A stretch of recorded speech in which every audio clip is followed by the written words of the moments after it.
எல்லாம் நல்லா இருக்கீங்களா? எல்லாருக்கும் ஸ்தோத்திரம் கர்த்தருக்கு. ஏன்னா சில வேளைகளில் உங்களுக்கு ஸ்தோத்திரம் போட முடியாமல் போயிடும், நீங்களும் சீக்கிரம் போயிடுவீங்க. அதனால தான் மரியாதையாக ஸ்தோத்திரம் போடுறேன். சரியா? எல்லாருக்கும் ஸ்தோத்திரம். ப்ரைஸ் எல்லாம் சரி. பாஸ்டர் கொஞ்சம் பார்க்காம போயிட்டாரு, அவசரத்தில் பேசிகிட்டு இருந்தா நான் பார்த்தேன். நான் ஸ்தோத்திரம் போடும்போது பாஸ்டர் சரியாக பார்க்கல, ஸ்தோத்திரம் போடல அப்படின்னு நீங்கள் சொல்ல மாட்டீங்க. ஒருவேளை அப்படிப்பட்ட சூழ்நிலை இருந்துட்டால் கஷ்டமாக போயிடும். அதனால் எல்லாருக்கும் நான் என்ன பண்ணேன், ஸ்தோத்திரம் போட்டேன். உங்களை தனிப்பட்ட முறையில் வாழ்த்துக்கிறேன். சந்தோஷமாக இருக்கீங்களா? ஆமென். எனக்கு இந்த ஞாயிற்றுக்கிழமை வந்தால் ரொம்ப சந்தோஷம். மற்ற நாளும் நான் ஜெபம் பண்ணும்போது, வேதம் வாசிக்கும் பொழுது, ஊழியம் செய்யும் பொழுது எனக்கு ரொம்ப சந்தோஷமாக இருக்கும். நம்முடைய சபையின் சார்பாக ரிடீமர் பைபிள் ஸ்டடி சென்டர் அப்படின்னு கிட்டத்தட்ட சில வருடங்களாக பைபிள் காலேஜ் நடத்துகிறோம். மாலை நேர வேதாகம கல்லூரி. இதுவரைக்கும் எத்தனை நடத்தியிருக்கோன்னா 3 டிப்ளமோ, அப்புறம் ஒரு பிடிஹெச் முடித்து, அப்போ கிட்டத்தட்ட எத்தனை 1 2 3 4 பேட்ச் முடித்து, இப்போ இது 5வது பேட்ச் முடிக்க போகிறாங்க. வருகின்ற 26ஆம் தேதி நம்முடைய சர்ச்சில் மாலை சரியாக ஒரு 5:30 மணிக்கு அந்த கிராஜுவேஷன் சர்வீஸ், பட்டமளிப்பு விழா நடைபெறுகிறது. நம்ம பைபிள் காலேஜ் நிறைய இடங்களில் அறிமுகமாக இருக்குது. என்னை சிலருக்கு தெரியாது, ஆனால் நடக்குதுன்னு சொல்லி கேள்விப்பட்டிருக்காங்க. நேற்றுக்கு ஒரு ரெவரண்ட் பார்க்கும் பொழுது, அந்த பழனி ரோட்டு திருச்சபையில் புதுசாக வந்தவர் திடீர்னு பார்த்து பேசும் பொழுது பேசிகிட்டு இருந்தோம். அப்போ என்னை விசாரிச்சுட்டு இருக்கும் பொழுது பைபிள் காலேஜ் நான் சொன்னேன், நீங்கள் தானா அப்படின்னு சொல்லி கேட்டார், ஆச்சரியப்பட்டார். நம்ம சபை சாராதவர்கள் மற்றவர்களும் இதை அறிந்திருக்கிறார்கள், விரும்புகிறார்கள், படிக்க வர வேண்டும் என்று விரும்புகிறார்கள். எனக்கு என்ன ஆசை அப்படின்னா, நம்ம சர்ச்சில் உள்ளவங்க இதை படிக்கணும். வாரத்தில் ஒரே ஒரு நாள், நம்ம சர்ச்சில் இப்போ 2 பேர் படிச்சிருக்காங்க. போன இதில் வந்து 2-3 பேர் படித்தாங்கன்னு நினைக்கிறேன், படித்து பட்டம் வாங்கிட்டு போயிருக்காங்க. ஸோ இது படிக்கிறது நல்லது, நல்லா தெரிந்து கொள்ளலாம். அதனால் கட்டாயம் இல்லை, யாராவது படிக்கணும்னு விரும்பினா நீங்கள் உங்களுடைய பெயரை வரக்கூடிய நாட்களில் கொடுக்கலாம். அந்த கிராஜுவேஷனுக்கு நீங்கள் முடிந்தவர்கள் வரலாம், வந்து நீங்கள் அதை பார்க்கலாம் எப்படி இருக்குன்னு. பட்டமளிப்பில் உங்களை நான் வரவேற்கிறேன், வேதாகம கல்லூரியின் சார்பாக வரவேற்கிறேன். ஆமீன். Price the lord. சரி, ஜெபம் பண்ணிக்கோங்க. அதனுடைய தேவைகள் எல்லாவற்றுக்காக ஜெபம் பண்ணிக்கோங்க. ரைட். நிறைய பாஸ்டர்ஸ் படிக்கிறாங்க, பெரிய பெரிய பாஸ்டர்கள்லாம் படிக்கிறாங்க. இந்த வருஷம் பாஸ்டர்மாருங்க நிறையா விரும்பி வந்து படிக்கிறாங்க. எங்களுக்கு சான்றிதழும் வேணும், இன்னும் தெரிந்து கொள்ள வேண்டும் என்று படிக்கிறார்கள். ஆண்டவர் அப்படிப்பட்ட ஒரு ஊழியத்தை எனக்கு தந்ததுக்காக நான் கர்த்தரை ஸ்தோத்திரிக்கிறேன். ஆண்டவர் அற்புதமாய் நடத்தி கொண்டிருக்கிறார். ஹல்லேலூயா. சரி, இன்றைக்கு உங்களோடு கூட நான் பேசக்கூடிய செய்தி 3 எழுத்து. 3 எழுத்துன்னு இல்லை, 3 எழுத்தில் உள்ளது ஒன்று. என்னென்னா, நம்ம அடிக்கடி சொல்கிற வார்த்தை சொல்லுங்கள். எப்படி? அன்பு. அன்புக்கு 3 எழுத்து, அறிவுக்கு 3 எழுத்து, இயேசு. அப்புறம் கிருபை 3 எழுத்து. பயங்கரமாக சொல்கிறீங்களே, நான் சொல்லட்டா? ஆமேன். இதுதானுங்களா? ஆமேன். ஆமேன். எபிரேய எழுத்தில் 3, தமிழில் 3, ஆனால் இங்கிலீஷில் AMEN, சில சமயம் AMAN வருது. ஆங்கில வேதத்தில் சில இடத்துல அப்படி வருது, நான் பார்த்தேன். சரி, AMEN. அப்போ எத்தனை எழுத்து வருது ஆங்கிலத்தில்? ஆனால் எபிரேயத்தில் வந்து 3 எழுத்து. எப்படின்னா, அலஃப் அப்படிங்கிற எழுத்து. என்னடா எபிரேய பாடம் நடத்துகிறீங்க, கிளாஸ் நடத்துகிறீங்கன்னு நினைக்காதீங்க. அலஃப். அடுத்தது மேம். மேம் அப்படிங்கிற எழுத்து. அடுத்தது நூன் அப்படிங்கிற எழுத்து. இந்த மூணும் தான் ஆலஃப், மேம், நூன். இந்த மூணும் தான் ஆமென் அப்படின்னு வருது. நான் பெருசாக எபிரேய பாடல் நடத்தலை, இதோடு நான் நிறுத்திக்கிறேன். ஆனால் நல்லா நீங்கள் கவனிக்கணும், இந்த ஆமெனை நம்முடைய வாழ்க்கையில் சொல்லிகிட்டே இருக்கிறோம்ல. இப்பவும் ஆமேன் சொல்கிறீங்க பார்த்தீங்களா? ஆமேன் அப்படிங்கிற வார்த்தையை நம்ம சொல்லிகிட்டே இருக்கிறோம். அல்லேலூயா விட எதைத்தான் அதிகமாக சொல்கிறோம்? ஆமேன். அல்லேலூயா சிறந்த ஒரு வார்த்தை தான், ஆனால் ஆமேன் மிகச்சிறந்த ஒரு வார்த்தையாக நான் பார்க்குறேன். 3 எழுத்து ஆ மே இன் தமிழில். தமிழுக்கும் எபிரேய மொழிக்கும் கொஞ்சம் நெருங்கின உறவு இருக்கும், தெரியுமா? நெருங்கின உறவு இருக்கும். நம்ம அப்பாங்கிறோம், எபிரேய மொழியில் அப்பா, ஆப்னாலே அப்பா தான். அப்படி இந்த மாதிரி சொன்ன அநேக வார்த்தைகளை சொல்ல முடியும். சரி, இந்த ஆமேன்கிற வார்த்தை நம்முடைய வாயிலிருந்து அடிக்கடி வரும். ஜெபத்தின் முடிவில் என்ன சொல்லுவோம்? ஆமேன் சொல்லுவோம். பிரசங்க கேட்டுட்டு இருக்கும் பொழுது, நல்ல பிரசங்கத்தை கேட்டுட்டு இருக்கும்போது ஆமேன் அப்படின்னு சொல்லுவோம் இல்லையா? அந்த வார்த்தை கண்டிப்பாக நம்ம சொல்லுவோம். அதுதான் இன்னைக்கு செய்தி. ஏற்கனவே ஒருத்தர் பேசியிருக்கேன், ஆமேன் பேசியிருக்கேன். அடுத்தது கடைசியாக நம்ம முடித்த உடனே, ஜெபம் முடித்த உடனே நான் ஒன்று சொல்லுவேன், ஆசீர்வாதம். என்ன?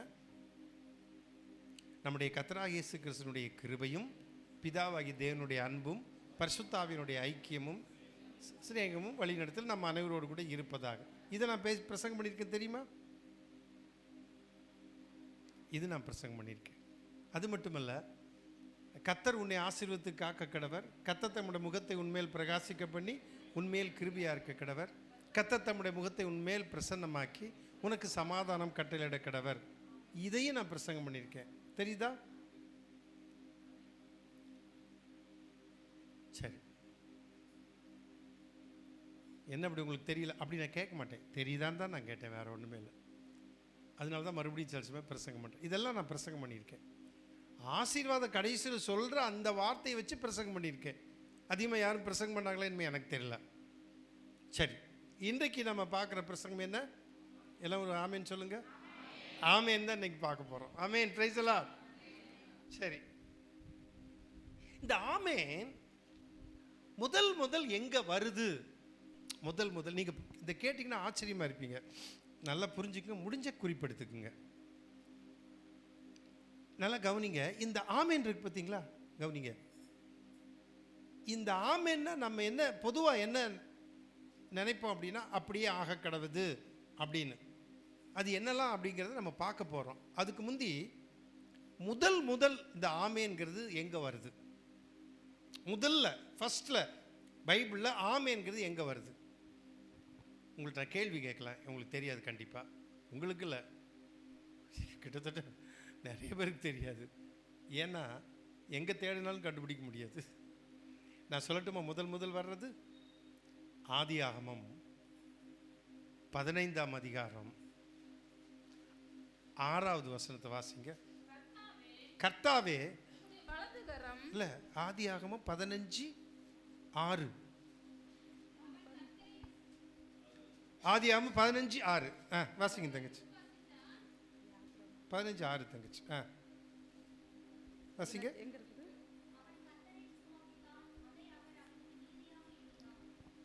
அவன் கர்த்தரை விசுவாசித்தான், அதை அவர் அவனுக்கு என்னவா நினைச்சாரு? எங்க ஆமேன் வருது? எங்க ஆமேன் வருது? ஆனா வருது, அதுக்குள்ள ஆமேன் இருக்கு. இல்லை, ரொம்ப சைலண்டாக பார்த்துட்டே இருக்கீங்க. எப்படி அதுக்குள்ளே எப்படி ஆமேன் இருக்கு? நான் சொல்லட்டா? ஆதியாகமம் 15:6 he believed அப்படின்னு இருக்குது பார்த்தீங்களா? ஆங்கிலத்தில் he believed. அவன் கர்த்தரை விசுவாசித்தான் அப்படிங்கிறது எபிரேய மொழியில் என்ன பட்டிருக்கு? விசுவாசித்தான் என்பது என்ன போட்டிருக்கு தெரியுமா? ஆமேன். ஒரு அலையில் சொல்லுங்க பார்ப்போம். எவ்வளவு ஆச்சரியமா இருக்குல்ல? இந்த ஆமேன் ஒரு இப்போ அரை மணி நேரம் நான் பிரசங்கம் பண்ணுறேன், அரை மணி நேரம் பிரசங்கம் பண்ணுறது இல்லை, பல மாதங்கள் பேசணும், பல மாதமாக பாஸ்டர். இது ஒரு பெரிய பைபிள் ஸ்டடி. 3 எழுத்து இல்லை, 3 எழுத்து, ஒரு வார்த்தை, சின்ன வார்த்தை, ஆனால் மாசக்கணக்காக பேசக்கூடியது இருக்குது. அர்த்தங்கள் எல்லாம் சொல்றதுக்கு நேரம் இல்லை. ஆண்டவருடைய மார்பில் சாய்ந்திருப்பதற்கும் ஆமென் ஒரு இடத்துல வருதான். கவனிச்சு பாருங்க. இப்போ நம்ம பார்க்க போறோம் ஒரு சிலதை. அப்போ முதல்ல ஆதியாகமம் 15:6 நம்ம வாசிக்கிறோம். வாசிங்க. அது அவன் கர்த்தரை விசுவாசித்தான் வருது பார்த்தீங்களா, அது ஆமேன். இந்த வசனத்தை பாத்தியா? ஒரே நிமிஷம், நான் கொஞ்சம் உங்களுக்கு நான் சொல்லட்டுமா? ஒரே நிமிஷம்.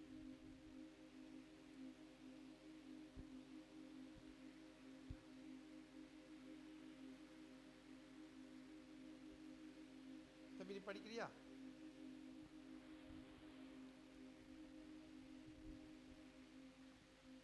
ஆறு. And he believed. And he believed. இல்லைங்க. And he believed. என்ன போட்டிருக்கு தம்பி? அது என்ன போட்டிருக்கு? Amen. And he believed. போதுப்பா. And he believed. Amen போட்டிருக்கு. புரியுதா உங்களுக்கு? நான் ஏதோ கதை சொல்லலை. ஒரு பெரிய பிரசங்கியார் சொன்னார், அதனால நான் சொல்கிறேன். ஒரு நாளும் சொல்ல மாட்டேன், தெரியாமல் கூட சொல்ல மாட்டேன். ஒரு பத்திரிகையில் சொல்லுவேன், பெரிய ஊழியக்காரர் வந்து பிரசங்கம் பண்ணிட்டு போனார், ஒரு நாளும் சொல்ல மாட்டேன், ஏற்றுக்கவே மாட்டேன். பைபிள் டிக்ஷனரி என்ன சொல்லுது, எங்கள் ஆசிரியர் சொன்னது மட்டும் நான் ஏற்றுக்குவேன். டாக்டர் கால் கோக்குங்கிறவர் சொன்னதை மட்டும் ஏற்றுக்குவேன். ஏன்னா மிகப்பெரிய வேத பண்டிதர், ஓப்பனாக பேசுவார், என்ன கேள்வி கேட்டாலும் யார்ட்டையும் பேசுவார். அவருடைய அறிவு மிகச்சிறந்தது. எபிரேய மொழியில் பேசுவார், புருஷன் மனைவி பேசுவாங்க. நான் உதர பார்த்துட்டு திரும்பி பக்கத்தில் பேசிகிட்டு இருக்காங்க கிளாஸ் ரூமில், ஆச்சரியப்பட்டேன். அவர் சொல்கிறத ஏற்றுக்குவேன், மற்றபடி எதுவுமே எல்லாத்தையும் நான் டிக்ஷனரியை பார்ப்பேன், பைபிளை பார்ப்பேன், வேறு வெர்ஷனை பார்ப்பேன், கமெண்ட்ரியை பார்ப்பேன், ஹீப்ருனுடைய பின்னணியை பார்ப்பேன்.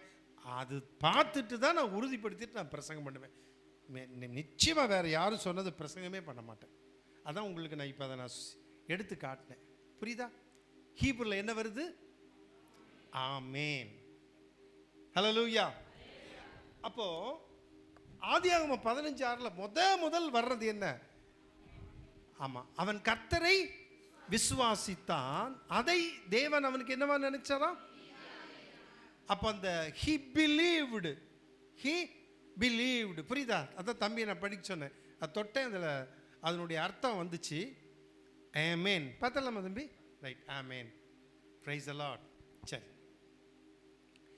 இப்போ எங்கெல்லாம் ஆமேன் வருதுன்னா நிறைய வருது, பேசுறதுக்கு நேரம் இல்லை. ஒரு சில இடத்த சொல்கிறேன். ஆமேன்னா என்ன, அதனுடைய அர்த்தம் என்னங்கிறதை நான் சொல்கிறேன். முடிவில் அந்த ஆமேனை வந்து முடிக்கும் பொழுது எப்படி வருதுன்னு நீங்கள் பார்க்க போறீங்க. அந்த முடிவு தான் ரொம்ப முக்கியம். சரி, இப்போ ஒரே ஒரு வசனத்தை வாசிப்போம். நெகேமியாவின் புஸ்தகம் 5ஆம் அதிகாரம் 13ஆம் வசனத்தை வாசிப்போம். நெகேமியா 5:13.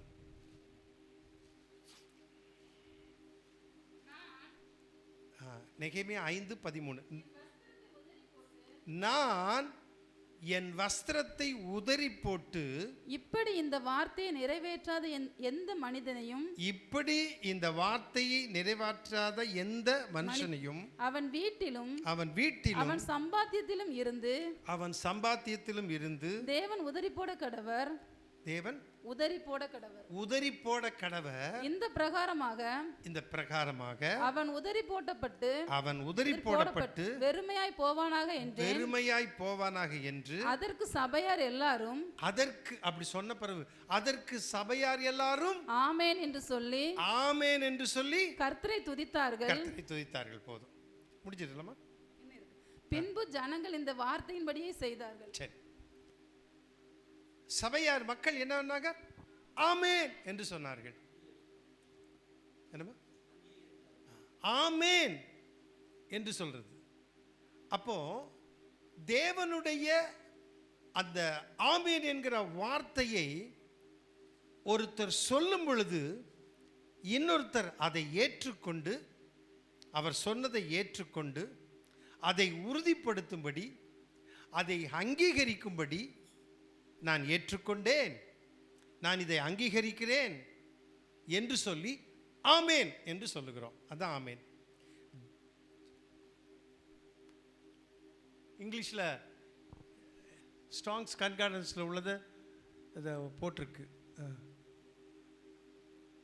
இந்த வார்த்தை. பார்த்தீங்களா? ஆமேன் இந்த இருக்குது, இந்த பார்த்தீங்களா? அதை அம்புக்குறி போடுமா, அந்த ஆலஃப் ஆலஃப் இந்த போட்டிருக்கு பார்த்தீங்களா?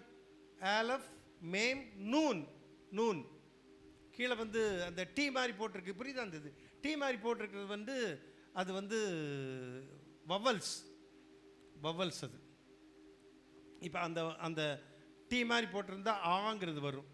பெட்டான்னு ஒன்று போட்டிருக்கு, அது பேர் பெட்டான்னு சொல்லுவாங்க. அது வந்து ஷார்ட்டாக போடுறது, ரைட்?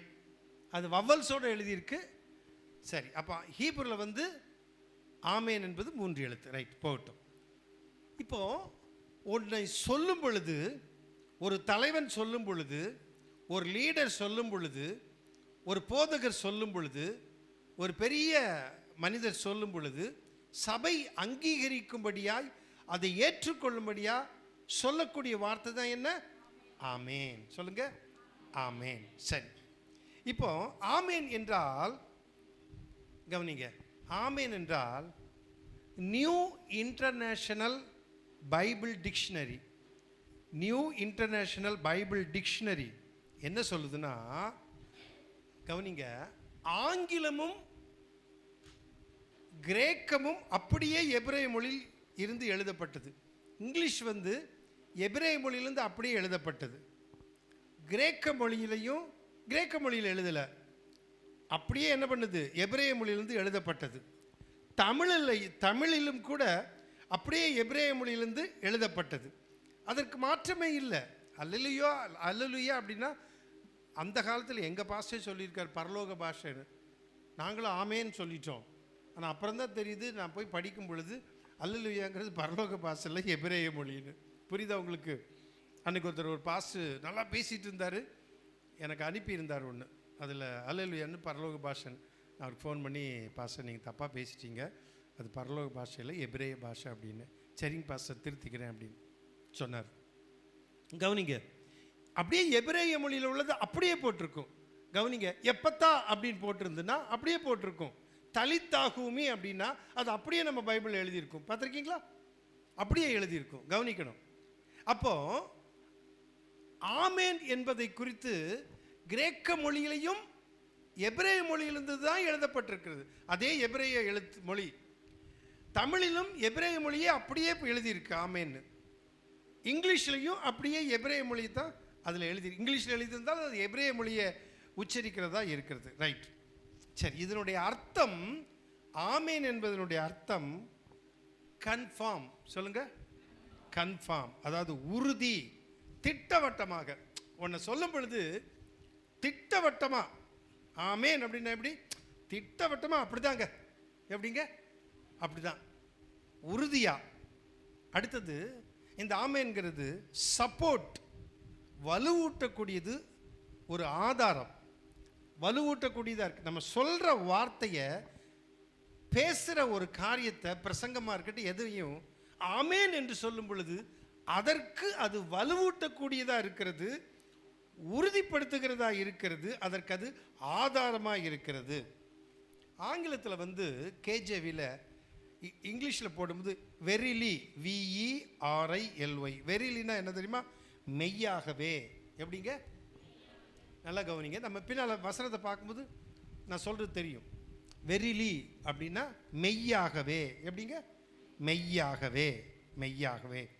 சரி, அப்போ இந்த செப்துவஜின்ட் அப்படின்னு ஒரு மொழிபெயர்ப்பு உண்டு. எபிரேய மொழியை கிரேக்க மொழியில் மொழிபெயர்த்ததற்கு செப்துவஜின்ட் அப்படிம்பாங்க. அதுக்கு என்ன, அதனுடைய அர்த்தம் என்ன போட்டிருக்குன்னா, ஆமேன் என்பதற்கு அப்படியே ஆவதாக, அப்படியே ஆக கடவுது. இப்போ ஆமேன்னா என்னெல்லாம் நான் சொன்னேன்? உறுதி, கன்ஃபார்ம், திட்டவட்டமாக. 2. 3வது சப்போர்ட், வலுவூட்டக்கூடியது, ஆதாரம். 4வது மெய்யாகவே. அடுத்தது 5வது அப்படியே ஆகக்கடவது, அப்படியே ஆகக்கடவது. சரி, அடுத்தது அதனுடைய அர்த்தம் என்ன அப்படின்னா, நிச்சயமாக, உண்மையாக, உறுதியாக, நம்பக்கூடியதானது. இவ்வளோ அர்த்தம் இருக்கா ஆமேனுக்கு? எப்படிங்க? நிச்சயமாக. உன்னை சொன்னோன்னே ஆமேன்னா நிச்சயமா. அடுத்தது உண்மையாக. உண்மையாக என்ன? மெய்யாகவே. அதுதான் நம்ம இங்கே பார்த்தோம். அந்த ஹி பிலீவ்டு, அந்த விசுவாசம் என்பதற்கும் ஆமேன் தான் வருது. சரியா? அடுத்தது உறுதியாக. the word means truly, truth. சத்தியம் என்பதும் ஒரு அர்த்தம். புரிஞ்சிச்சா? இப்போ சொல்லுங்க பார்ப்போம். இது கொஞ்சம் புரிஞ்சுட்டு அப்புறம் தான் உள்ள பிரசங்கத்துக்கு போனால் நல்லாயிருக்கும். ஆமேன் என்ன? மெய்யாகவே, நம்பக்கூடியது, உண்மையாக, உறுதியாக, அப்படியே ஆக கிடவது, சத்தியமானது. இவ்வளவு இருக்கு. சரியா? ஆமேன். Praise the lord. இப்போ ஆமேன்னு சொல்லும்பொழுது இவ்வளவு அந்த ஆமேனுக்குள்ள அடங்கி இருக்கு. சரி, இப்போ நம்ம செய்திக்கு நேராக வருவோம். நம்ம பார்த்துட்டோம் ஆமேன்னா என்னன்னு. இப்போ 1 நாளாகமம் 16:36, அதே போல சங்கீதம் 41:13. இஸ்ரவேலின் தேவனாகிய கர்த்தருக்கு, இஸ்ரவேலின் தேவனாகிய கர்த்தருக்கு சதா காலங்களிலும் ஸ்தோத்திரம் உண்டாவதாக, ஸ்தோத்திரம் உண்டாவதாக. அதற்கு ஜனங்கள் எல்லாரும் ஆமென் என்று சொல்லி கர்த்தரை துதித்தார்கள். ஆமென் என்று சொல்லி கர்த்தரை துதித்தார்கள். என்ன வசனம் வாசிக்க கேட்டோம்? வாசிங்க. இஸ்ரவேலின் தேவனாகிய கர்த்தருக்கு சதா காலமும் ஸ்தோத்திரம் உண்டாவதாக, அதற்கு ஜனங்கள் எல்லாரும். இந்த வசனத்துக்கெல்லாம் விளக்கம் கொடுக்கல, வெறும் அந்த ஆமேன் மட்டும்தான் பார்க்குறோம். ஜனங்கள் எல்லாரும் என்ன சொன்னாங்க? ஆமேன், ஆமேன். சங்கீதம் 41:13 இஸ்ரவேலின் தேவனாகிய கர்த்தர் அனாதியாய் என்றென்றைக்கும் உள்ள சதா காலங்களிலும் ஸ்தோத்தரிக்கப்படத்தக்கவர். ஆமேன், ஆமேன். எப்படிங்க? ஆமேன், ஆமேன். நிச்சயமாகவே, நிச்சயமாகவே இல்லை, அப்படியே ஆக கிடவது, அப்படியே கிடவது, சத்தியமாக, சத்தியமாக, உண்மையாக, உண்மையாக, உறுதியாக, உறுதியாக. ஆமேன். Praise the lord. சரி, இப்போ நான் ஒன்று சொல்கிறேன். தொபியா ஆகமம் படிங்க பார்ப்போம். தொபியா 8:8 தேடுறாங்க பைபிளில். தொபியா இருக்கா? தொபியா 8:8. தொபியாஸ் நம்ம பைபிளில் இல்லை. தொபியாஸ் வந்து தள்ளுபடி ஆகமம் சொல்லுவோம். புரியுதா? தள்ளுபடி ஆகமத்தில் நான் நேற்றுக்கு நான் வச்சுருக்கேன் பைபிள். அப்போ தொபியாஸை நான் தேடுறதுக்கே கொஞ்சம் நேரமாச்சு. அது தள்ளுபடி ஆகமம் ஆர்சி பைபிளெலாம் இருக்கும். அப்போ தள்ளுபடி ஆகமத்தில் பார்த்தா தொபியாஸ் ஆகமம் 8:8 என்ன போட்டிருக்குன்னா, இருவரும் ஆமேன், ஆமேன் என்று கூறினர். இருவரும் ஆமேன், ஆமேன் என்று கூறினர். எதில்? தொபியாஸுங்கிற ஆகமம் நம்மகிட்ட இல்லை. எதுக்கு சொன்னேன்னா, சில டிக்ஷனரி சில இதில் பார்க்கும்பொழுது சில காரியங்கள் தள்ளுபடி ஆகமத்திலேருந்து சொல்லுவாங்க. அது நான் வேணும்னு சொல்ல, நமக்கு தேவைன்னு சொல்லலை, அதை தள்ளுபடி பண்ணிட்டாங்க. யூதர்கள் அதை அங்கீகரிக்க மாட்டாங்க. யூதர்கள் அங்கீகரிக்கிறது மட்டும்தான் நம்ம அங்கீகரிக்கிறோம். ஆமேன். நம்ம ஒரு விதத்தில் கொஞ்சம் யூதரோடு ஒட்டி போகிறோம் பார்த்தீங்களா? யூதர்கள் சொல்லாதது, அங்கீகரிக்காத நான் அங்கீகரிக்க மாட்டேன். இந்த பைபிள் முழுவதும், புதிய ஏற்பாடில் பழைய ஏற்பாட்டை முழுசையும் யூதர்கள் அப்படியே பயன்படுத்துகிறாங்க. யூதர்கள் வேதத்தில் அப்படியே இருக்குது. அதே பழைய ஏற்பாட்டை தான் நானும் வச்சுருக்கேன், நீங்களும் வச்சுருக்கீங்க. அதைத்தான் நம்புகிறோம். யூதன் தள்ளினதை நானும் தள்ளிடுவேன், நீங்களும் தள்ளிடுவோம். ஆனால் புதிய ஏற்பாடை யூதர்கள் தள்ளிட்டாங்க. அதனால் அவனை தள்ளிட்டு நம்ம புதிய ஏற்பாடை இயேசுவோம். ஏன்னா இயேசுவை அவங்க தள்ளிட்டாங்க. இயேசு தான் என் ரட்சகர். இப்போ உலகம் முழுசு கிறிஸ்தவங்கள் ஜாஸ்தி. இப்போ இருக்கிற இஸ்ரேல் பிரதமரே என்ன பண்ணுறாரு, கிறிஸ்தவங்களாம் ஜெபம் பண்ணாங்கன்னு இப்போ அப்படியே வித்தியாசமாக பேசுகிறாரு, கிறிஸ்தவர்கள் சப்போர்ட் வேணும்னு சொல்லி.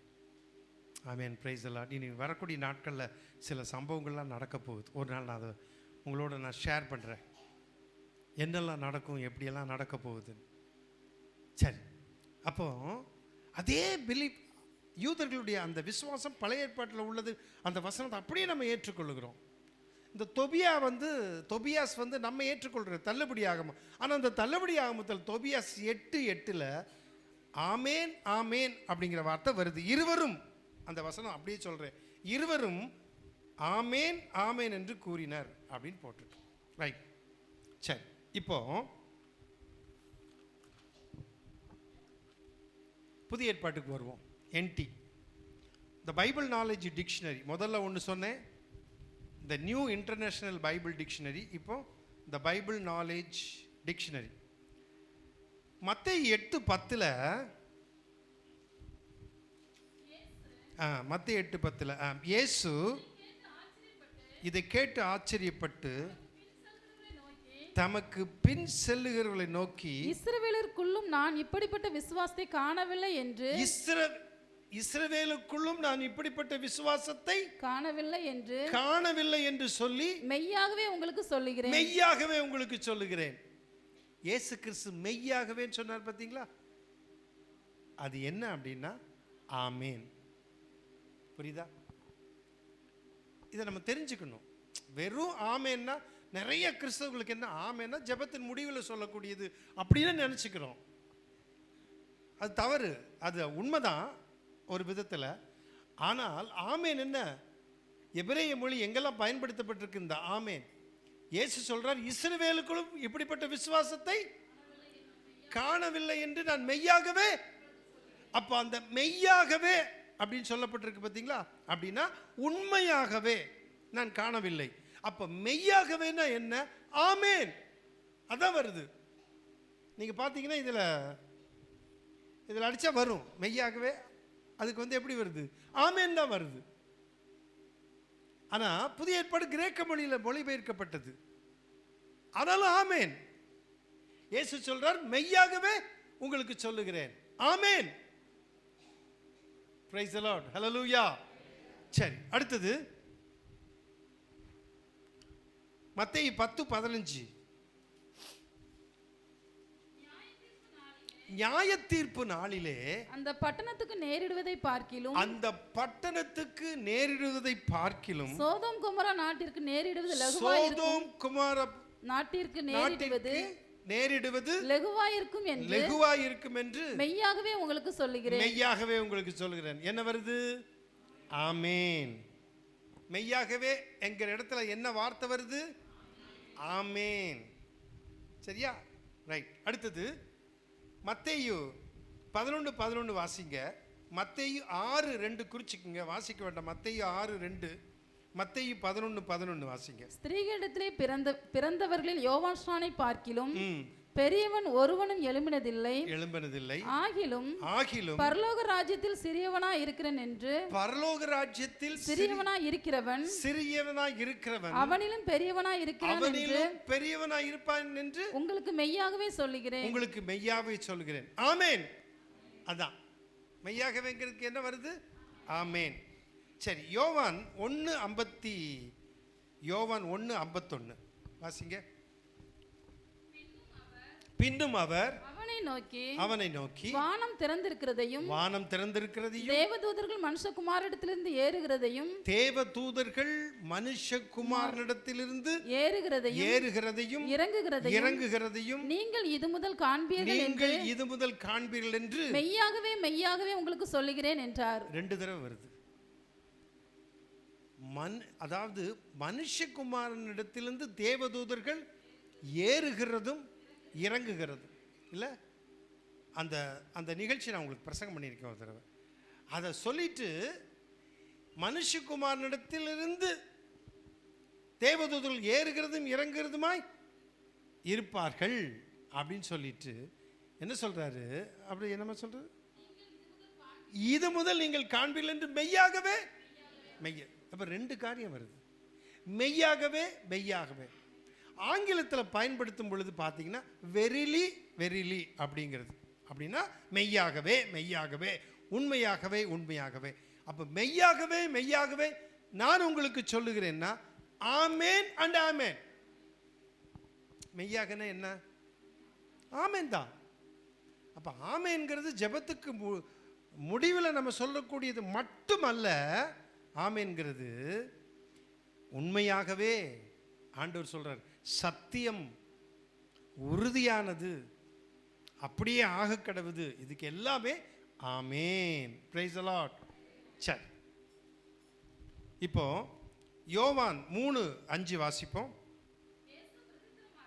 இயேசு பிரதியுத்தரமாக, ஜலத்தினாலும் ஆவியினாலும் பிறவாவிட்டால். நமக்கு நல்லா தெரிஞ்ச வசனம் இல்லை? ஒருவன் ஜலத்தினாலும் ஆவியினாலும் பிறவாவிட்டால் தேவனுடைய ராஜ்யத்தில் பிரவேசிக்க மாட்டான், தேவனுடைய ராஜ்யத்தில் பிரவேசிக்க மாட்டான் என்று மெய்யாகவே மெய்யாகவே மெய்யாகவே உனக்கு சொல்கிறேன். பாருங்க, இது ரொம்ப முக்கியமான வசனம் இல்லையா? ஆண்டவர் சொல்றாரு, ஜலத்தினாலும் ஆவியினாலும் பிறவாவிட்டால் தேவனுடைய ராஜ்யத்தில் பிரவேசிக்க முடியாது, தேவனுடைய ராஜ்யத்தில் பிரவேசிக்க மாட்டான் அப்படின்ட்டு மெய்யாகவே மெய்யாகவே உங்களுக்கு சொல்லுகிறேன். ஏமேன் அண்ட் ஏமேன். அந்த மெய்யாகவே மெய்யாகவே அதுக்கு என்ன? ஏமேன் அண்ட் ஏமேன். உண்மையா சொல்றேன், உண்மையா சொல்றேன், தேவனுடைய ராஜ்யத்தில் அவன் பிரவேசிக்க முடியாது, தேவனுடைய ராஜ்யத்தை அவன் உள்ள போக முடியாது அப்படிங்கிறத அழுத்தமா சொல்றார். சரி, இப்போ இறுதியான பாயிண்ட்டுக்கு நம்ம வரப்போறோம். கவனிக்க,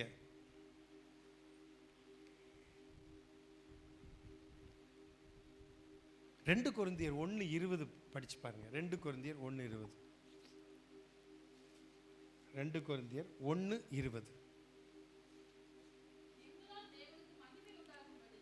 அப்போஸ்தலனாகிய பவுல் கொரிந்து பட்டணத்தில் உள்ள திருச்சபைக்கு நிருபத்தை எழுதும் பொழுது சொல்லுகிறார், எங்களால் தேவனுக்கு மகிமை உண்டாகும்படி, தேவனுக்கு மகிமை உண்டாகும்படி தேவனுடைய வாக்குத்தத்தங்கள் எல்லாம், தேவனுடைய வாக்குத்தத்தங்கள் எல்லாம் சொல்லுங்க, தேவனுடைய வாக்குத்தத்தங்கள் எல்லாம் சொல்லுங்க, தேவனுடைய வாக்குத்தத்தங்கள் எல்லாம்.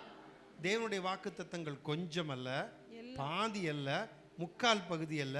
தேவனுடைய வாக்குத்தத்தங்கள் எல்லாம் இயேசு கிறிஸ்துவுக்குள். யாருக்குள்ள? தேவனுடைய வாக்குத்தத்தங்கள் எல்லாம் இயேசு கிறிஸ்துவுக்குள் ஆம் என்றும், ஆம் என்றும், அவருக்குள் ஆமென் என்றும், அவருக்குள் ஆமென் என்றும். அல்லேலூயா. இதாங்க இந்த ஹைலைட். ஆமென்றது என்ன பார்த்துட்டோம். இப்ப பாருங்க, இனி முடிக்கும் பொழுது உள்ளதுதான் முக்கியமானது. முடிக்க போறேன். இப்போ தேவனுடைய வாக்குத்தத்தங்கள் எல்லாம் இயேசு கிறிஸ்துவுக்குள் ஆம் என்றும், எப்படிங்க? ஆம் என்றும் ஆமென் என்றும் இருக்கிறது. எது? தேவனுடைய வாக்குத்தத்தங்கள். அப்போ தேவனுடைய எல்லா வாக்குத்தத்தங்களும் இயேசு கிறிஸ்துவுக்குள், தேவனுடைய வாக்குத்தத்தங்கள் எல்லாம் இயேசு கிறிஸ்துவுக்குள் ஆம் என்றும் ஆமென் என்றும் இருக்கிறது. அப்போ தேவனுடைய வாக்குத்தத்தங்கள் எல்லாம் இயேசு கிறிஸ்துவுக்குள் உறுதியாக இருக்கிறது. தேவனுடைய வாக்குத்தத்தங்கள் எல்லாம் இயேசு கிறிஸ்துவுக்குள் உண்மையாக இருக்கிறது. தேவனுடைய வாக்குத்தத்தங்கள் எல்லாம் இயேசு கிறிஸ்துவுக்குள் சத்தியமாக இருக்கிறது. தேவனுடைய வாக்குத்தத்தங்கள் எல்லாம் இயேசு கிறிஸ்துவுக்குள் மெய்யாகவே இருக்கிறது. தேவனுடைய வாக்குத்தத்தங்கள் எல்லாம் இயேசு கிறிஸ்துவுக்குள் அப்படியே ஆக கடவுது என்று இருக்கிறது. ஆமென். Praise the lord. உறுதியாக இருக்கிறது. ஆமென் என்று இருக்கிறது. அதை நீங்களும் நானும் எங்கேயும் தேடி போக வேண்டியதில்லை. தேவனுடைய வாக்குத்தத்தங்கள் இயேசு கிறிஸ்துவுக்குள் ஆமென் என்றும் ஆமென் என்றும் இருக்கிறபடியினால், நான் அது உண்மையாக இருக்கிறபடியினால், சத்தியமாக இருக்கிறபடியினால், உறுதியாக இருக்கிறபடியினால், மெய்யாக இருக்கிறபடியினால் நான் அந்த வாக்குத்தத்தங்களை அவருடைய நாமத்தில் எடுத்துக்கொள்ள எனக்கு உரிமை உண்டு. அல்லேலூயா, பிரைஸ் தி லார்ட். எங்க போன வாக்குத்தத்தத்துக்கு? எல்லா வாக்குத்தத்தம் கிறிஸ்து இயேசுக்குள் ஆம் என்றும் இயேசு கிறிஸ்துக்குள் ஆம் என்றும் ஆமென் என்றும் இருக்கு. கேலண்டர்ல வாக்குத்தத்தை போட்டிருக்கலாம், வாக்குத்தத்தை அட்டை எடுக்கலாம். இப்ப அது எலி ஜோசியம் கிளி ஜோசியம் மாதிரி ஆயிடுச்சு. கண்ணை மூடிட்டு எடுக்குது. சில குத்தா எடுத்துட்டு போய் எதுக்குங்க? வீட்டில் உள்ள எல்லாருக்குங்க மொத்தமா. ஏம்மா நீங்க எத்தனை? 4-5. ஆமாங்க 4-5 வேணுங்க. அதுக்கு தான் நான் வாங்கும்போதே கொஞ்சம் அதிகமாக வாங்கிடுவேன். போங்க எடுத்துட்டு போ, இஷ்டப்படி எடுத்துட்டு போ, வச்சுங்க. அப்போ வாக்கு தத்தங்களை எப்படி இருக்குது அந்த அம்மாட்ட சொல்ல முடியுமா? அது இந்த பிரசங்கத்தை கேட்டோன்னு சொல்லுவாங்க, எனக்கு சொந்த ஆமென் இருக்குது, நான் எடுத்துட்டு போறேன். கவனிங்க. அப்ப நம்ம தேவனுடைய வாக்கு தத்தங்கள் எல்லாம் எங்கேயும் தேடி போக வேண்டிய அவசியம் இல்லை. தேவனுடைய எல்லா வாக்கு தத்தம் எங்க ஆரம்பத்தில் ஆதி ஆமத்திலிருந்து வெளிப்படுத்தின விசேஷம் வரைக்கும் தேவன் என்னென்ன வாக்கு தத்தம் கொடுத்திருக்கிறார்களோ வேதாகமத்தில் கொடுத்திருக்கிற அத்தனை வாக்கு தத்தங்களும் இயேசு கிறிஸ்துவுக்குள். யாருடைய வாக்கு தத்தம்?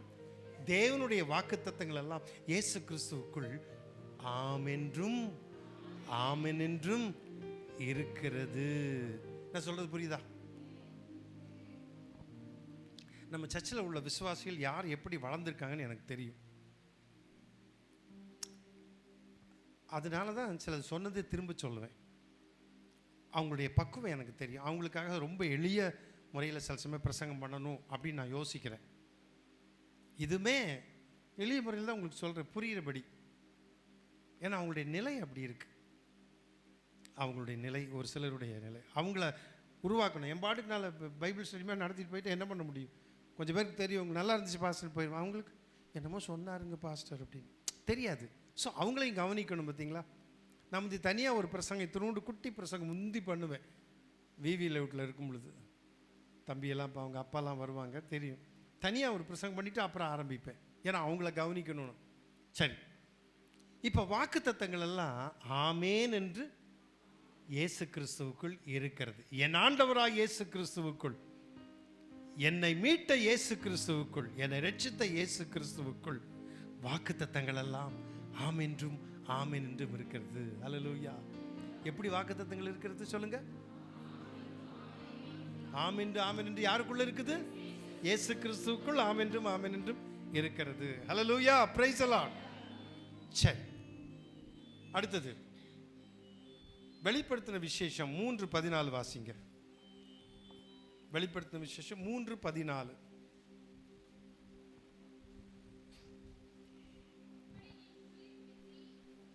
வெளிப்படுத்தின விசேஷம் 3:14. 3:14.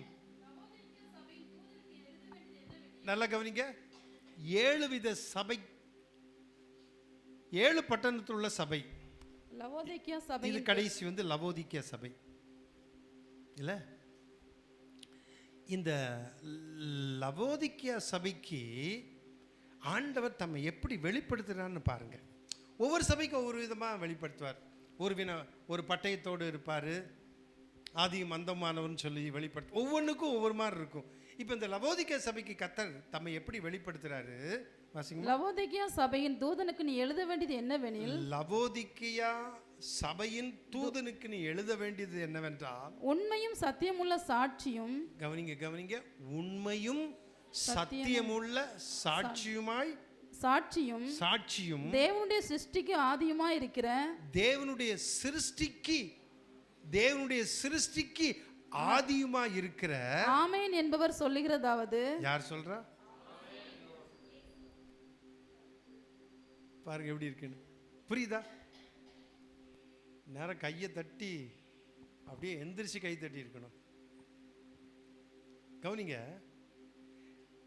ஆண்டவர் தம்மை எப்படி வெளிப்படுத்துறான்னு பாருங்க. நான் திரும்ப உங்களுக்கு சொல்றேன் புரியுறபடி. லவோதிக்கா சபைக்கு தன்னை எப்படி வெளிப்படுத்துறார்? இந்த 7 சபை, ஒரு நாள் 7 சபையை உங்களுக்கு நான் பேசுறேன், ஒரே நாளில் 7 வாரம் பேசுறேன். அப்ப தெரியும் எப்படி ஆண்டவர் ஒவ்வொரு சபைக்கு வெளிப்படுத்துறான்னு பாருங்க. இப்ப இந்த சபைக்கு வெளிப்படுத்தும் பொழுது எப்படி வெளிப்படுத்துறார்? தங்கச்சத வாசிங்கம்மா. லவோதிக்கா சபையின் தூதனுக்கு நீ எழுத வேண்டியது நீ என்ன? எழுத வேண்டியது என்னவென்றால், உண்மையும் சத்தியமும் உள்ள சாட்சியும் உண்மையும் சத்தியமுள்ள சாட்சியும் தேவனுடைய சிருஷ்டிக்கு ஆதியுமா இருக்கிற தேவனுடைய சிருஷ்டிக்கு ஆதியுமா இருக்கிற. புரியுதா? தேவனுடைய சிருஷ்டிக்கு ஆதியுமா இருக்கு. இந்த வசனம்லாம் இப்ப ஆமேனை மட்டும் பார்க்கனால விளக்கல. தேவனுடைய சிருஷ்டிக்கு ஆதியுமா இருக்கிற ஆமேன் ஆமேன் என்று ஆமேன் என்பவர் சொல்லுகிறதாவது. யாருப்போ? இயேசு கிறிஸ்துடைய பேர் என்ன? இல்ல இயேசு கிறிஸ்து ஆமேன் என்று சொல்லுகிறவர். இயேசு கிறிஸ்து என்ன, அவர் பேர் என்ன? ஆமேன். இயேசு கிறிஸ்து பேர் என்னங்க? ஆமேன்னா சாதாரணமா நினைச்சுக்காதீங்க. நான் சொன்னது கால் பகுதி தான், எக்கச்சக்கமான இருக்கு. இப்படி எல்லாம் இருக்குதா? இந்த மோசையினுடைய கோலை பிடிச்சிருக்கான் பார்த்தீங்களா? 2 பேரும் தாங்குறாங்கல்ல, ஆரோனும் ஊரும். ஊருக்கு போறேன்னு போயிருந்தாலும் ஒன்றும் பண்ண முடியுது. அவனையும் பிடிச்சி கோலை தாங்க வச்சிருக்குது. அந்த கோலை ஸ்டெடியா தாங்கிட்டு இருக்காங்க பார்த்தீங்களா? அது அப்படி ஒரு நிலையில நிற்குது பார்த்தீங்களா? அதுக்கும் ஆமேனா ஆதாரம் வச்சிருக்கேன். அதுக்கும் ஆமேன். யமுனா அப்படின்னு ஒன்று வரும். ஒரு சில இதில் வித்தியாசமா நான் ஹீப்ருல தான் வரும். ஆண்டோடைய மார்பில போய் விழுந்திருக்கிறது, அதுக்கும் ஒரு ஆமேனா. எவ்வளவு பியூட்டிஃபுல்லா இருக்குது பாருங்க. ஆண்டவருக்கு சொல்றாரு, நான் யார் தெரியுமா? ஆமேன். ஹல்லேலூயா. இயேசு கிறிஸ்து சொல்றார், நான் யார் தெரியுமா? ஆமேன். சந்தோஷமா இல்ல? இல்ல ஆமேன் இப்பதான் கண்டுபிடிச்சிருக்கோம்ல. நம்ம என்னமோ ஆமேன் ஆமேன்ட்டு போறோம்ல. ஆமேன் ஹல்லேலூயா மகத்துவ தம்பராபர ஒரு பாட்டு உண்டு இல்ல? ஆமேன். பார்த்தீங்களா? விட்டா தங்கச்சி பாடிடுவாங்க முழுசும். கவனிங்க, இயேசு கிறிஸ்துக்கு பேர் என்னங்க? ஆமேன் என்கிறவர் சொல்லுகிறதா. ஆமேன் என்கிறவர். இயேசு கிறிஸ்து யாரு? ஆமேன் என்கிறவர். நானும் நீங்களும் ஆராதிக்கிற இயேசு கிறிஸ்து யாரு? ஆமேன் என்கிறவர். அப்படின்னா சத்தியமானவர், உண்மை உள்ளவர், உறுதியானவர், இல்ல மெய்யானவர். எவ்வளவு பாருங்க. அவரு ஆமேன் என்கிறவர் சொல்லுகிறதாவது. முதல்ல பார்த்த வாக்குத்தத்தங்கள் எல்லாம் எங்க இருக்குது? இயேசு கிறிஸ்துக்குள் ஆமேன் என்று இருக்கிறது. இப்போ அந்த வாக்குத்தத்தங்களை உடைய இயேசு கிறிஸ்து சொல்றார், நான் தான் ஆமேன்கிறார். ஆமென் ஹல்லேலூயா. நான் தான் ஆமேன்கிறார். Price the lord. சரி, கடைசியா 2 வசனத்தை சொல்லி நான் முடிக்கிறேன். ரோமர்ல அப்போஸ்தலனாகிய பவுல் எழுதுறாரு. ரோமர்ல 15:33. ரோமர் 15:33. பவுல் பாருங்க, நிருபத்தெல்லாம் முடிக்கும் பொழுது முடிக்கிற அநேக நிருபங்கள்ல ஆமேன்னு அதை முடிப்பாங்க. இப்போ பவுல் இந்த நிருபத்தில் எழுதுறாரு 15:33 கடைசி வசனம் தானே தங்கச்சி? கடைசி வசனம் பாருங்க. சமாதானத்தின் தேவன், சமாதானத்தின் தேவன் உங்கள் அனைவரோடும் கூட இருப்பாராக. அப்படி நிறுத்திக்கங்க. யார் சொல்றா? பவுல் சொல்றாரு. சமாதானத்தின் தேவன் தாமே உங்களோடு. இது இந்த ஆசீர்வாதம் சொல்லுவாங்க பார்த்தீங்களா? புரியுதா உங்களுக்கு? ரெவரண்ட் எல்லாம் சொல்ற பார்த்து, சமாதானத்தின் தேவன் உங்களோடு கூட இருப்பாராக. நம்ம அதுக்கு என்னமா சொல்லுவோம்? அப்படியாக கிடவுதா? சரி, ஆமா, உம்மோடு இருப்பாரையா? எங்களுக்கு மட்டும் சொல்லு.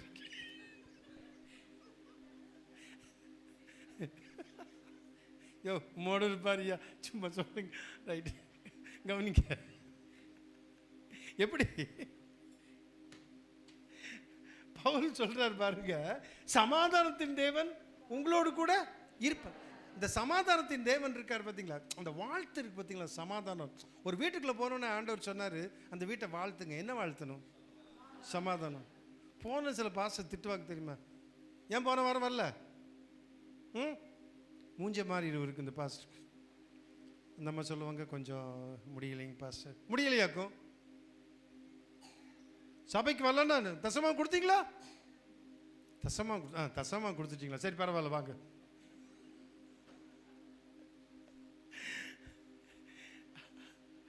ஒரு வீட்டுக்குள்ள போன என்னமா செய்யணும்?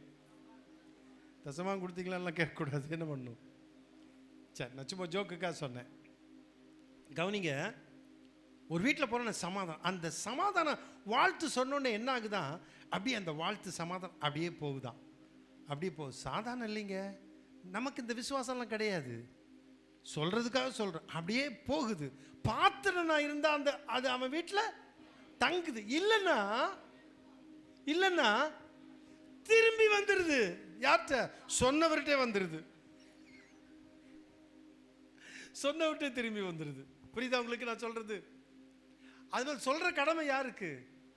சில சமயம் சொல்லுவாங்க, என்னங்க அவங்க சரியில்லை அப்படிலாம் இருக்காங்க, திருவிருந்து எடுக்கிறாங்கன்னா அவர்களோடு போக கிடவுது. அதெல்லாம் எனக்கு தெரியாது, நான் கொடுப்பேன், எந்திரிச்சு போக சொல்ல மாட்டேன். அவங்களுக்கே தெரியும் எடுக்கக்கூடாதுன்னு, விட்டுருவேன், நான் ஒன்றும் சொல்ல மாட்டேன். பாத்திரமாக இருந்தால் தங்குமா? இங்கே பவுல் சொல்கிறாரு, கவனிங்க, திருவிருந்து எடுக்கும்போது ரொம்ப கவனமாக இருக்கணும். இல்லாதெல்லாம் பண்ணிட்டு இஷ்டத்துக்கு நடந்துக்கிட்டு வந்து எடுப்பது கர்த்தர் அது விரும்ப மாட்டார். அதை நம்ம புரிஞ்சுக்கணும். ஒரு தடவை சொல்லலாம், 2 தடவை பாஸ் சொல்லலாம். சும்மா சொல்லியும் அசால்ட்டாக இருக்கவே திருந்தவே மாட்டான். எடுத்தானே கொடுக்குறோம், அவ்வளோதான். சரி, கவனிங்க, பவுல் இப்போ சொல்கிறாரு, சமாதானத்தின் தேவன் தாமே உங்களோடு கூட. அந்த சமாதானத்தின் தேவன், நல்லா கவனிங்க, உங்களோடு கூட இருப்பாராக. ஆமேன் சொல்லுங்க. ஆமேன் அப்படின்னா அப்படியே ஆக கிடவுது. சமாதானத்தின் தேவன். இப்போ நீங்கள் சபை முடிஞ்சு வெளியே போக போறீங்க, சமாதானத்தின் தேவன் உங்களோடு இருப்பாராக. ஆமேன். நீங்க என்ன சொல்றீங்க? ஆமேன். இது என்னங்க இருந்தானே இருக்கட்டும், எங்களுக்கு அப்படின்னு இல்லை, அவர் இருக்கிறார். சமாதானத்தின் தேவன் உங்களோடு இருப்பாராக. ஆமேன். அப்படியே ஆக கிடவுது. அது உண்மை.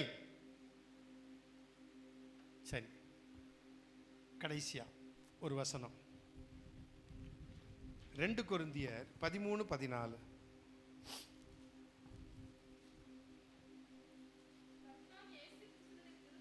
கர்த்தராகிய இயேசு கிறிஸ்துவினுடைய கிருபையும் தேவனுடைய அன்பும் பரிசுத்தனுடைய ஐக்கியமும் உங்கள் அனைவரோடு கூட இருப்பதாக. ஆசீர்வாதம் கூறிய நீங்கள் போகலாம். இது என்னது? ஆசீர்வாதம். கடைசியா இறுதியை நான் முடிக்கிறேன். கடைசியாக சொன்ன வசனங்களை கவனிச்சுக்கோங்க. பழைய ஏற்பாட்டில் சில வசனம் ஆமேன், புதிய ஏற்பாட்டில் சில வசனம் ஆமேன் இல்லை. அப்புறம் பார்த்தா வாக்கு தத்தங்கள் எல்லாம் இயேசு கிறிஸ்துக்குள் ஆமேன்றும் ஆமேன் என்றும் இருக்கிறது. அப்படி இருக்கிற அந்த இயேசு கிறிஸ்துவை குறித்து சொல்லப்பட்டிருக்கிறது ஆமேன் என்று சொல்லுவார். அவரே ஆமேன் தேவன் அப்படின்னு. கடைசியா பவுல் சொல்றத பார்த்தோம், சமாதானத்தின் தேவன் உங்களோடு இருப்பாராக. ஆமேன். அப்ப எல்லாவற்றிலும் இயேசு கிறிஸ்து வர்றாரு. இந்த ஆமேன்குள்ளேயே இயேசு கிறிஸ்து இருக்காரு. இப்ப கடைசியா பார்க்குறோம், எல்லா சர்ச்சிலையும் இல்லை, ஆர்சி சர்ச் இருக்கட்டும், சிஎஸ்ஐ சர்ச் இருக்கட்டும், லுத்தரன் சர்ச் இருக்கட்டும், மெத்தடிஸ்ட் சர்ச் இருக்கட்டும், ஆங்கிலிக்கன் சர்ச் இருக்கட்டும், எந்த சர்ச்சாக இருக்கட்டும், பிரிஸ்பிட்டேரியன் சர்ச்சாக இருக்கட்டும், பெந்தகோஸ்து சர்ச்சு இல்லை, எத்தனையோ 1,900 கோடியா சபைகள் இருக்குது. சபைக்கு பஞ்சமே இல்லை. எல்லா சபையிலும் முடிஞ்சன்னு என்ன சொல்லுவாங்க? நம்முடைய கர்த்தராகிய இயேசு கிறிஸ்துவினுடைய கிருபையும் பிதாவாகிய தேவனுடைய அன்பும் பரிசுத்த ஆவியினுடைய ஐக்கியமும் உங்கள் அனைவரோடும் கூட இருப்பதாக. ஆமேன் சொல்றமா இல்லையா? ஆமேன் சொல்லிட்டு அப்படின்னா என்ன ஆச்சு? முடிஞ்சிருச்சு. இனி பாஸ்டர் பிரசங்கம் பண்ணக்கூடாது, பண்ணுனா நடக்கிறதே வேற. ஆசீர்வாதம் கூறியாச்சுன்னு அர்த்தம் இல்லை, சரியா? இப்போவும் ஆசீர்வாதம் கூறி முடிச்சிட்டேன். இனி நான் நீட்ட மாட்டேன். இந்த வசனத்தை மட்டும் நான் சொல்கிறேன். இப்போ பவுல் கொரிந்து பட்டணத்தில் உள்ள சபைக்கு எழுதும்போது சொல்கிறாரு, நம்முடைய கர்த்தராகிய, அதாவது பவுல் எழுதுறார், நம்முடைய கர்த்தராகிய இயேசு கிறிஸ்துவினுடைய கிருபையும். நல்லா கவனிக்க இந்த வசனமும். இந்த வசனத்தை அப்படியே நான் பேசியிருக்கேன் ஒரு தடவை. நம்முடைய கர்த்தராகிய இயேசு கிறிஸ்துவினுடைய கிருபையும், தேவனுடைய அன்பும். எப்படிங்க? கிருபையும் தேவனுடைய அன்பும் பரிசுத்த ஆவியினுடைய ஐக்கியம் பரிசுத்த ஆவியினுடைய ஐக்கியமும் உங்கள் அனைவரோடு கூட இருப்பதாக. ஆமென். பவுல் சொல்றார், உங்கள் அனைவரோடும் கூட இருப்பதாக. அந்த காலத்துல குழந்தைய பார்த்துட்டு இப்படிம்பாங்க, பார்த்துருக்கீங்களா? இப்படிம்பாங்க. இப்படிங்கும்போது சொடக்கு வரும். இப்போ வரல, அது வந்தா ஒண்ணு போல் இருக்குது. பார்த்துருக்கீங்களா? இப்பத்தில் உள்ளவங்களுக்கு தெரியாது. இப்படிம்பாங்க, இப்படி வச்சு இப்படிம்பாங்க. அது கரெக்டாக சொல் சடக் சடக்குன்னு அப்படி கேட்கும் பாருங்க. அந்த குழந்தை என்ன பண்ணுறாங்க? ஆமாம், அப்படி ஒரு இது ஒரு பிளெஸ்ஸிங் போல் இருக்குது. தெரில, அம்மாமார்கள்ட்ட கேட்கணும். என்னம்மா? டிஸ்ட்ரிக்ட் வைக்கிறதா இல்லை, குழந்தை இப்படிமா. சரி, ஏன்டா சொன்னோன்னு இருக்கு. சரி போச்சு. அர்த்தம் தெரியாம சில சமயம் பேசுவோம்ல, புரியாது. ரைட். அதை பிள்ளைய வாழ்த்துறது மாதிரி அது ஒரு மாதிரி சொல்றாங்க என்னமோ. ரைட். நம்ம பவுல் சொல்றாரு, நம்முடைய கர்த்தராகிய இயேசு கிறிஸ்துவினுடைய கிருபையும் தேவனுடைய அன்பும் பரிசுத்தாவினுடைய ஐக்கியமும் உங்கள் அனைவரோடு கூட இருப்பதாக சொல்லிட்டு அப்படியே விட்டுறலாம். சொல்லிட்டு ஆமென், அது உறுதி அவங்களோடு இருக்கும். எது? கர்த்தராகிய இயேசு கிறிஸ்துவினுடைய கிருபை, தேவனுடைய அன்பு, பரிசுத்தாவினுடைய ஐக்கியம் உங்கள் அனைவரோடு கூட உறுதியா இருக்கும், மெய்யாகவே இருக்கும், நிச்சயமா இருக்கும், உறுதியா இருக்கும் அப்படின்னு சொல்லி அனுப்புறோம். நமக்கு தெரியல ஆமேன் எதுக்கு சொல்றோம்னு தெரியல. நிச்சயமா இருக்கும், அப்படியே ஆக கடவுது, உண்மையா இருக்கும், சத்தியமா இருக்கும், உறுதியா இருக்கும். இப்ப நான் வீட்டுக்கு போறேன், சரியா? ஆமே, ஆமா போதும் பாஸ்டருங்கிறாங்க. சரி, கடைசியா நம்ம பார்த்தோம், உங்கள் அனைவரோடு கூட இருப்பதாக. பாஸ்டர் சொல்ற பிளெஸ்ஸிங், அதை பெனடிக்ஷன் அப்படிம்பாங்க. பெனடிக்ஷன், பிளெஸ்ஸிங், ஆசீர்வாத. இது ஆசீர்வாதம் கூறுவாங்க. அது கூறலைன்னா ஒரு மாதிரி இருக்கும், மொட்டையா இருக்கும். அதை கூறி அந்த ஆசீர்வாதத்தோடு நம்ம போகிறோம். எதை? கர்த்தராகிய இயேசு கிறிஸ்துவினுடைய கிருபை, தேவனுடைய அன்பு, பரிசுத்தாவினுடைய ஐக்கியம், அது நம்மகிட்ட இருக்குது. கண்டிப்பாக உங்கள்கிட்ட நினச்சிருக்கும், உறுதியாக இருக்கும், மெய்யாகவே இருக்கும், அப்படியே ஆக கடவுது, நீ போகலாம் அப்படின்னு ஆசீர்வாதம் கூறி அனுப்புறது. அல்லேலூயா. அப்படி என்றால் கடைசி ஆசீர்வாதத்திலும் ஆசீர்வாதம் கூறும் பொழுது, பெனடிக்ஷன் சொல்லும் பொழுது ஆமேன் என்று சொல்லி முடிக்கும். ஆரம்பத்திலேருந்து இந்த ஆமேன் கடைசி வரைக்கும் இருக்குது. வெளிப்படுத்தின விசேஷத்துல இந்த ஆமேன் எப்படி இருக்குது? இருக்குது. ஹல்லேலூயா. நான் நினைக்கிறேன் ஒரு வசனம்,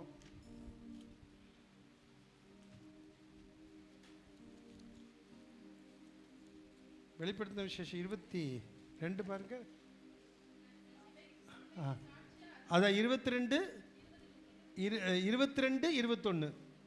கர்த்தராகிய இயேசு கிறிஸ்துவின் நம்முடைய கிருபை கர்த்தராகிய இயேசு கிறிஸ்துவினுடைய கிருபை உங்கள் அனைவரோடு கூட இருப்பதாக. உங்கள் அனைவரோடு கூட இருப்பதாக. ஆமென். பைபிள் முடியும் போது எப்படி முடியுது? ஆமேன்னு முடியுது. ஆதியாகமத்தில் ஆமேன்னு ஆரம்பிச்சது, இப்போ ஆமேன்னு முடியுது. ஆதாமை உண்டாக்கணுன்னே நானா நினைக்கிறேன், பா முடிச்சுட்டேன், உண்டாக்கியாச்சு இவனை, ஆண்டவர் இவனை கஷ்டப்பட்டு உண்டாக்கியிருக்கோம், மனவேதனைப்பட்டார், அப்புறம் உண்டாக்கிட்டோம், இவனை என் சாயில் உண்டாக்கிட்டேன், ஆமேன்னு சொல்லியிருப்பான்னு நினைக்கிறேன். நானா சொல்கிறேன், ஒரு இல்லை அப்படி சொல்லலை, இல்லை உண்டாக்கிட்டேன், என்னுடைய சாயலில் உண்டாக்கிட்டேன். அவனும் எந்திரிச்சு ஆமேன்னு இருப்பான். சும்மா ஒரு பேச்சுக்கு ஒரு, இது பைபிளில் இல்லை, இது என்னுடைய சும்மா ஒரு சொந்த ஒரு ஜோக்குக்காக சொல்கிற ஒரு கதை மாதிரி ஆமேன்னு இருப்பான். ஏவாளை பார்த்தோன்னே அவனால் முடியலை, ஆண்டவர் கொண்டு நிறுத்துறார், இதான்ப்பா உனக்கு, நீ தனிமையாக இருப்பது நல்லதல்ல, ஏற்ற துணை ஏற்படுத்திட்டேன், ஆமேன்னு இருப்பான். வேற வழியில் சொல்லித்தான் ஆகணும். அந்த மாதிரி ஆரம்பத்திலிருந்து கடைசி வெளிப்படுத்தின விசேஷம் முடிவில் ஆமேன் என்று பைபிள் முடிகிறது. ஆமேன் சொல்லுங்க. ஆமென். எவ்வளவுப்பட்டது புரிஞ்சிட்டீங்களா? ஆமென் என்னன்னு கரங்களை தட்டி கர்த்தரை மகிமைப்படுத்துவோம்.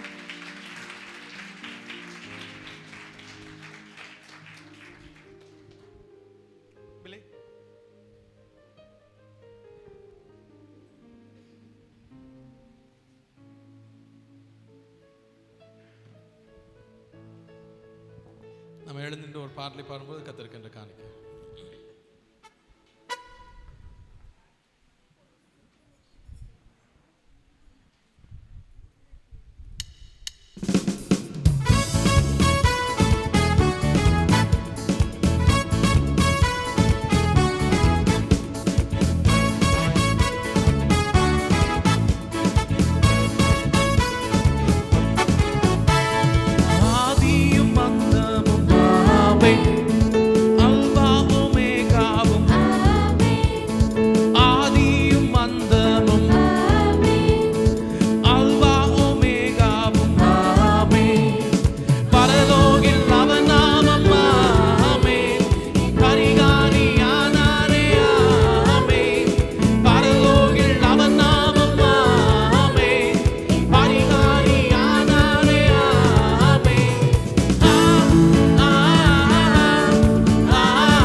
ஜெபிப்போம்.